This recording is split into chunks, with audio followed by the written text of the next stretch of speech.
Pengembalian formulir dilakukan oleh Sanuji Pentamarta secara langsung dan juga didampingi oleh putrinya saat mendatangi kantor Dewan Perwakilan Daerah Partai Keadilan Sejahtera atau DPD PKS Jumat tanggal 7 Juni tahun 2024. Dengan pengembalian formulir ke kantor DPD Partai Keadilan Sejahtera dan juga didampingi para tokoh beserta timnya, Sanuji Pentamarta serius maju dalam bursa pemilihan Bupati dan Wakil Bupati Lebak periode tahun 2025 sampai tahun 2030. Ia menjelaskan, selain soal program pengentasan pengangguran, ia juga akan meningkatkan mutu pendidikan serta kesehatan.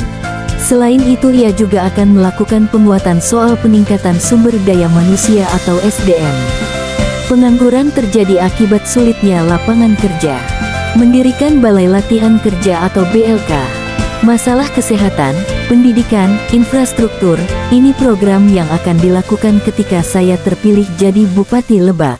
Terkait dengan IPM itu indikatornya 3, pendidikan, kesehatan, dan daya beli. Pendidikan menjadi kunci. Jadi peningkatan sumber daya manusia menjadi kunci. Sumber daya manusia yang mana yang akan kita arahkan? Saya kira dalam situasi ini itu mesti ada percepatan kemampuan kompetitif SDM kita.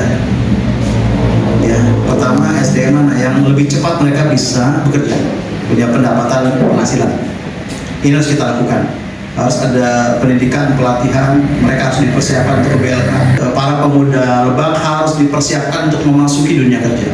Maka kita akan banyak bekerjasama dengan lembaga pelatihan, akan menyiapkan mereka dalam pelatihan-pelatihan, dan akan bersama dengan industri di Banten, dan akan mendorong mereka, kita membangun kemitraan di mana saja agar mereka bisa bekerja, agar mereka punya pendapatan dan penghasilan.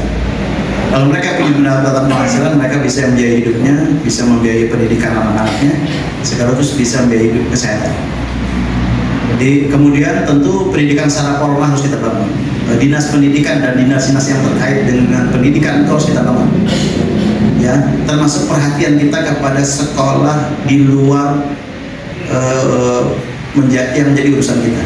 Ya, madrasah, sekolah informal, sekolah non formal, madrasah, pondok pesantren harus kita bangun bersama-sama. Komitmen Lebak harus ada percepatan untuk membangun SDM. Tapi tentu dimulai dengan SDM kepala daerahnya yang punya integritas, SDM pimpinan daerahnya, SDM birokrasinya. Ini yang harus kita bangun. Komitmen, kedisiplinan, rasa cinta kepada Kabupaten Lebak, pengabdian, pelayanan, bekerja profesional. Mari kita kurangi korupsi. Mari seluruh kekayaan Lebak untuk masyarakat Lebak harus ada komitmen dari kita di atas. Baru kita bangun dunia pendidikan, kita bangun dunia pelatihan untuk para pemuda. Untuk sektor kesehatan yang paling efektif adalah puskesmas, pustu, bidan desa, mantri desa, itu harus kita bangun. Jadi jangkauan pelayanan kita harus sampai ke bawah mungkin. Di tempat yang sama Ketua Tim 8 Penjaringan Yayan Ridwan menyampaikan bahwa pengambilan formulir pendaftaran merupakan bagian dari mekanisme partai, selanjutnya tinggal melanjutkan proses tahapan selanjutnya. Dari Lebak, Banten, Hendrik dan Arya, HDR News TV, melaporkan.